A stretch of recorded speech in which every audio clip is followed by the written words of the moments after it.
अगर कोई रास्ता आपको बार बार उसी जगह ले जाए, अगर कोई लड़की बारिश में भीगे बिना खड़ी मिले, और अगर एक रात आपकी जिंदगी से सब कुछ छीन ले, तो क्या आप उसे इत्तेफाक कहेंगे?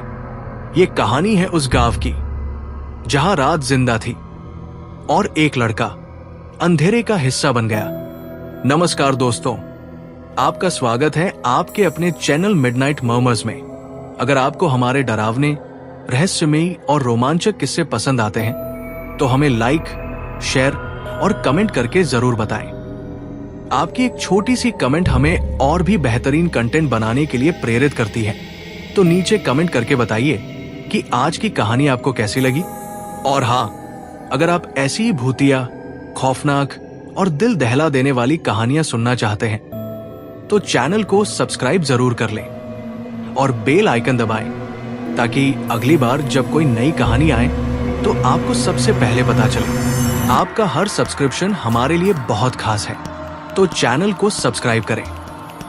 बरसात की वो रात जब आसमान से पानी नहीं, जैसे काला साया बरस रहा था। उत्तर भारत के एक सुनसान इलाके में बसा था वीरपुर गांव। दिन में ये गांव आम सा लगता था, लेकिन जैसे ही सूरज ढलता यहां की हवाएं बदल जाती। पेड़ों की पत्तियां ऐसे सरसराती जैसे कोई धीमी आवाज में मंत्र पढ़ रहा हो।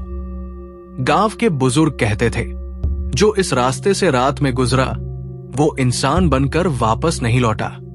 गांव से बाहर एक टूटी सड़क थी जो सीधे जाती थी पुराने श्मशान और उसके पीछे फैले काले जंगल की ओर। उस रास्ते को लोग कहते थे भूतिया रास्ता। उस रात तेज बारिश में एक नौजवान लड़का बाइक पर उस रास्ते से गुजर रहा था। नाम था उसका आरव। आरव शहर से अपने गांव लौट रहा था। मोबाइल की बैटरी खत्म हो चुकी थी। चारों ओर अंधेरा, बिजली की चमक और सन्नाटा। अचानक उसकी बाइक झटके से बंद हो गई। अब ये क्या मुसीबत है? आरव ने स्टार्ट करने की कोशिश की, लेकिन इंजन जैसे मर चुका था। तभी उसने कुछ देखा। सड़क के किनारे पीपल के पेड़ के नीचे एक लड़की खड़ी थी। सफेद कपड़े, खुले बाल, चेहरा झुका हुआ।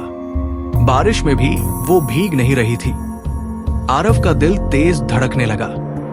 इतनी रात को इस सुनसान जगह पर। हेलो, आपको मदद चाहिए? आरव ने हिम्मत जुटाकर पूछा। लड़की ने धीरे धीरे सिर उठाया। उसकी आंखें पूरी तरह काली थी, जैसे उनमें कोई रोशनी ही न हो। आरव का शरीर सुन्न पड़ गया। लड़की ने बेहद धीमी आवाज में कहा, घर बहुत दूर है, मुझे छोड़ दोगे? आरव चाहता तो भाग सकता था, लेकिन इंसानियत डर से भारी पड़ गई। हाँ, आ जाओ। उसने पीछे बैठने का इशारा किया। लड़की बैठ गई और उसी पल आरव को अपनी पीठ पर भयानक ठंड महसूस हुई, जैसे कोई बर्फ का टुकड़ा उसके शरीर से चिपक गया हो। बाइक अचानक खुद स्टार्ट हो गई। आरव ने एक्सीलेटर दिया, लेकिन कुछ अजीब था। रास्ता खत्म होने का नाम नहीं ले रहा था। वही मोड़, वही पेड़, वही टूटा पत्थर, वो एक ही जगह पर घूम रहा था। पीछे से लड़की की आवाज आई, तुम गलत रास्ते पर जा रहे हो। आरव घबराया। ये रास्ता तो सीधा गांव जाता है। लड़की हंसी। वो हंसी इंसानी नहीं थी। उसके कानों के पास एक ठंडी सांस पड़ी। ये रास्ता अब सिर्फ मेरे लिए खुलता है। अचानक आरव को एहसास हुआ, बाइक पर अब उसका वजन ही नहीं था। पीछे मुड़कर देखा, कोई नहीं था, लेकिन उसकी पीठ पर अब भी दो ठंडे हाथ टिके हुए थे। और फिर सड़क के बीचों बीच उसने देखा एक जला हुआ श्मशान, जिसमें सैकड़ों परछाइयां खड़ी थी। सबकी आंखें उसी लड़की जैसी काली। आरव चीखना चाहता था, पर उसकी आवाज गले में मर चुकी थी। तभी एक भयानक फुसफुसाहट उसके कान में गूंजी। आज फिर कोई हमारी रात का हिस्सा बन गया। और उसी पल वीरपुर गांव में बिजली चली गई। पूरा इलाका अंधेरे में डूब गया। उस रात के बाद आरव कभी वापस नहीं लौटा, लेकिन हर अमावस्या की रात उसी सड़क पर अब एक और लड़का सफेद कपड़ों में खड़ा दिखाई देता है, जिसकी आंखें पूरी तरह काली होती हैं। आरव के गायब होने के बाद पूरा वीरपुर गांव सहम गया। आपका हर सब्सक्रिप्शन हमारे लिए बहुत खास है, तो चैनल को सब्सक्राइब करें। पहले लोग सोचते रहे शायद शहर चला गया होगा, किसी काम में फंस गया होगा, लेकिन जब 7 दिन बीत गए, फिर 15 और उसके घर पर कोई खबर नहीं आई, तब गांव को एहसास हुआ कि भूतिया रास्ते ने एक और शिकार ले लिया है। आरव की माँ रोज उसी रास्ते की ओर देखकर रोती रहती। वो हर सुबह पीपल के पेड़ के नीचे दिया जलाती और कहती, अगर मेरा बेटा जिंदा है तो उसे वापस भेज दो। लेकिन जवाब में सिर्फ हवा चलती और पेड़ की पत्तियां ऐसे कांपती जैसे कोई अंदर से हंस रहा हो।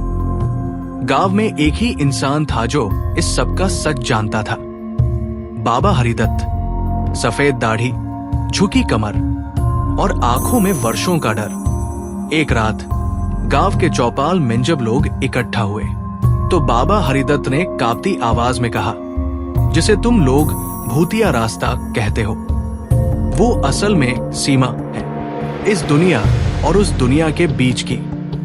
लोगों के चेहरे पीले पड़ गए। बाबा ने आगे बताया, आज से करीब 30 साल पहले इसी जंगल में एक भयानक घटना हुई थी। एक साधु आया था गांव में, कहता था इस जंगल के नीचे कुछ है, कुछ बहुत पुराना, बहुत भूखा। गांव वालों ने उसकी बात को मजाक समझा, लेकिन उसी साल एक एक करके लोग रात में गायब होने लगे। कुछ के जले हुए कपड़े श्मशान में मिले, कुछ की परछाई तक नहीं मिली।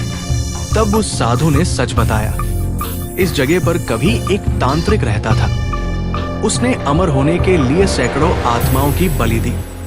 मरते समय उसने श्राप दिया, हर अमावस्या की रात इस धरती से एक जीव मेरी दुनिया में आएगा और मेरी भूख मिटाता रहेगा। उसी श्राप ने इस रास्ते को दरवाजा बना दिया। गांव वालों की रूह कांप गई। एक आदमी बोला, तो फिर आरव? बाबा की आंखों से आंसू गिर पड़े। वो अब इस दुनिया का नहीं रहा, वो अब उसी रात का हिस्सा बन चुका है। उसी पल बाहर तेज हवा चली, पीपल के पेड़ से एक अजीब सी चीख गूंजी और दूर भूतिया रास्ते पर किसी के पैरों की आहट सुनाई दी। छप छप छप, जैसे कोई गीली जमीन पर धीरे धीरे चल रहा हो। लोग बाहर भागे और उन्होंने देखा सड़क के किनारे एक आकृति खड़ी थी। सफेद कपड़े, झुका सिर और आंखों में अंधेरा। कोई चिल्लाया, वो तो आरव है। लेकिन उसका चेहरा अब इंसानी नहीं रहा था। उसने सिर उठाया और एक ठंडी खोखली आवाज में बोला, रात अभी बाकी है। फिर वो धीरे धीरे अंधेरे में घुल गया। उस रात के बाद वीरपुर में कोई भी सूरज ढलने के बाद घर से बाहर नहीं निकलता। लेकिन श्राप तो अब भी जिंदा था। हर अमावस्या एक नाम फिर मिटने वाला था। वीरपुर में अब रात नहीं उतरती थी, रात जागती थी। आपका हर सब्सक्रिप्शन हमारे लिए बहुत खास है, तो चैनल को सब्सक्राइब करें। हर अमावस्या को गांव का कोई न कोई नाम सूची से मिट जाता। कोई खेत से लौटते हुए, कोई मवेशी खोजते हुए, तो कोई बस एक सिगरेट पीने बाहर निकलकर, फिर कभी वापस नहीं आता। लोगों ने पीपल के पेड़ के पास पत्थरों से रास्ता बंद करने की कोशिश की, लेकिन हर सुबह वो पत्थर खुद ब खुद हटे मिलते, जैसे कोई अदृश्य हाथ हर रात रास्ता खोल देता हो। उसी समय गांव में आया एक अजनबी। नाम था उसका अद्वैत। कंधे पर झोला, हाथ में पुरानी डायरी और आंखों में डर नहीं बल्कि तलाश थी। वो शहर से आया एक शोधकर्ता था जो भूतिया स्थानों पर रिसर्च करता था। जब उसने वीरपुर का नाम सुना तो सीधे यही चला आया। गांव वाले उसे रोकते रहे, बेटा यहां मौत सांस लेती है, यहां सवाल मत पूछो। लेकिन अद्वैत मुस्कुराया, जहां सवाल मर जाते हैं वहीं से सच पैदा होता है। उसने बाबा हरिदत्त से मुलाकात की। बाबा ने पूरा इतिहास बताया। तांत्रिक, श्राप, अमावस्या, आत्माएं। अद्वैत चुपचाप सुनता रहा। फिर बोला, अगर ये सच है तो हर श्राप का एक स्रोत होता है और हर स्रोत का एक अंत। बाबा कांप उठे। बेटा, जिसे तुम अंत कह रहे हो वो खुद मौत है। अद्वैत ने अपनी डायरी खोली। उसमें पुराने मंत्र, यंत्रों के चित्र और उसी साधु का नाम लिखा था जिसका जिक्र बाबा ने किया था। मैं उसी साधु का शिष्य हूं। अद्वैत बोला, मरते समय उसने मुझे ये सब सौंपा था। कहा था अगर कभी वो रात जागे तो डर से नहीं, सच से लड़ना। उस रात अमावस्या थी। आसमान पर एक भी तारा नहीं। पूरा गांव दरवाजे बंद कर सांस रोककर बैठा था। और अद्वैत भूतिया रास्ते पर अकेला खड़ा था। पीपल का पेड़ हवा में कराह रहा था। अचानक ठंड बढ़ गई। हवा में फुसफुसाहट गूंजी। फिर कोई आया है। रात को चुनौती देने एक एक कर परछाइयां उभरने लगी। जले चेहरे, टूटे शरीर, खाली आंखें और उनके बीच आरव खड़ा था। उसकी आवाज बदली हुई थी, वापस जाओ वरना तुम भी हम बन जाओगे। अद्वैत ने जमीन पर एक यंत्र बनाया। अपने हाथ से खून की बूंद गिराई और मंत्र पढ़ा। जो बांधता है वही मुक्त भी कर सकता है। जमीन कांप उठी, श्मशान की राखवा में घूमने लगी। और तभी धरती के नीचे से एक भयानक गर्जना हुई, जैसे कोई हजारों साल बाद जाग उठा हो। पीपल के पेड़ की जड़ें फटने लगी। दरार से काला धुआं निकला और उसमें से एक आकृति उभरी। आधा इंसान, आधा अंधेरा, वही तांत्रिक। उसकी आवाज सीधे दिमाग में गूंजी, तू मुझे रोक नहीं सकता, मैं इस रात का स्वामी हूं। अद्वैत की आंखों में डर नहीं था। वो बोला, नहीं, तू सिर्फ भूख है और हर भूख एक दिन मरती है। उसने अपनी डायरी से अंतिम मंत्र पढ़ा। मंत्र पूरा होते ही सारी आत्माएं चीखने लगी। आरव ने पहली बार इंसानी आंखों से देखा। उसके होंठ हिले। भैया, हमें घर जाना है। अद्वैत की आंखें भर आई। उसने पूरी शक्ति से मंत्र पूरा किया और तभी आसमान से एक उजली रेखा धरती पर गिरी, जैसे अंधेरे में सुबह उतर आई हो।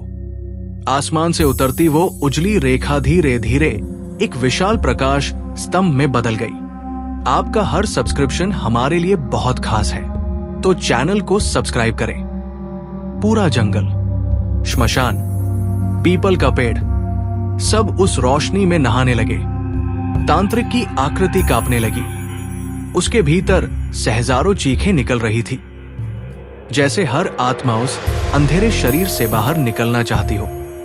वो दहाड़ा, नहीं, ये आत्माएं मेरी हैं। मैंने इन्हें मरकर भी बांध रखा है। अद्वैत ने कांपती आवाज में कहा, तूने इन्हें मारा था, पर ये तेरी नहीं है। ये मां की संतान थी, किसी की बहन, किसी का बेटा। उसने अंतिम मंत्र पूरा किया। पीपल का पेड़ तेज रोशनी में जलने लगा, लेकिन आग की तरह नहीं, बल्कि फूलों की तरह। जड़ें टूटने लगी। धरती के नीचे सैकैक आत्मारियां होने लगी। आरव के चेहरे से काला साया हटने लगा। उसकी आंखों में फिर से रोशनी लौट आई। वो रोते हुए बोला, मां, मैं घर जाना चाहता हूं। बाकी आत्माएं भी मानव रूप में बदलने लगी। किसी के चेहरे पर शांति, किसी की आंखों में आंसू, लेकिन सबके भीतर एक ही चाह, मुक्ति। तांत्रिक अब सिकुड़ रहा था। उसका शरीर धुएं में बदलने लगा। वो चीखा, अगर मैं मिटा तो ये जगह फिर जागेगी, रात फिर लौटेगी। अद्वैत शांत स्वर में बोला, रात तभी जागती है जब इंसान डर को सच मान लेता है। आज डर हार गया है। और उसी क्षण प्रकाश ने तांत्रिक को पूरी तरह निगल लिया। एक भयानक गर्जना हुई, फिर सन्नाटा। ना चीख, ना हवा, ना अंधेरा। पहली बार वीरपुर की रात शांत थी। आत्मा रोशनी में एक एक कर आकाश की ओर उठने लगी। आरव आखिरी था। उसने अद्वैत को देखा और मुस्कुराया। भैया, अब कोई इस रास्ते से नहीं मरेगा, है ना? अद्वैत की आंखों से आंसू बह निकले। नहीं, अब ये रास्ता सिर्फ रास्ता रहेगा। आरवर रोशनी में घुल गया। अगली सुबह सूरज कुछ अलग ही चमक रहा था। गांव के लोग डरे हुए बाहर निकले। पीपल का पेड़ अब सूखा नहीं था, उसमें हरे पत्ते उगाए थे। श्मशान के पास जहां हमेशा राख उड़ती थी, वहां जंगली फूल खिले थे और भूतिया रास्ता अब एक साधारण सड़क था। कोई परछाई नहीं, कोई फुसफुसाहट नहीं, कोई खौफ नहीं। बाबा हरिदत्त कांपते हुए अद्वैत के पास आए। बेटा, क्या सच में सब खत्म हो गया? अद्वैत ने आसमान की ओर देखा। खत्म नहीं हुआ बाबा, डर बदला है। अब ये जगह याद दिलाएगी कि अंधेरा चाहे जितना गहरा हो, अगर कोई एक इंसान सच के साथ खड़ा हो जाए तो रात भी हार जाती है। अद्वैत चुपचाप गांव छोड़कर चला गया, लेकिन जाते जाते पीपल के पेड़ पर एक पंक्ति लिख गया। यहां कभी रात जिंदा थी और एक इंसान ने उसे सुला दिया। आज भी वीरपुर के लोग कहते हैं, भूतिया रात अब नहीं आती, लेकिन अगर कोई उस रास्ते से गुजरते हुए दिल में डर पाल ले तो हवा में एक बहुत हल्की सी आवाज भी सुनाई देती है। रात तब तक जिंदा रहती है जब तक तुम उसे जिंदा रखते हो, और यही वो रहस्य है जिसे जानने वाला डरता नहीं, बल्कि समझ जाता है कि सबसे बड़ा भूत इंसान का अपना डर होता है। लेकिन सवाल अब भी जिंदा है, अगर डर दोबारा जागा तो क्या रात फिर लौटेगी? अगली कहानी में जानिए वो जगह जहां दिन में भी परछाइयां सांस लेती है। चैनल को सब्सक्राइब करें, क्योंकि अगली रात शायद आपके शहर की हो।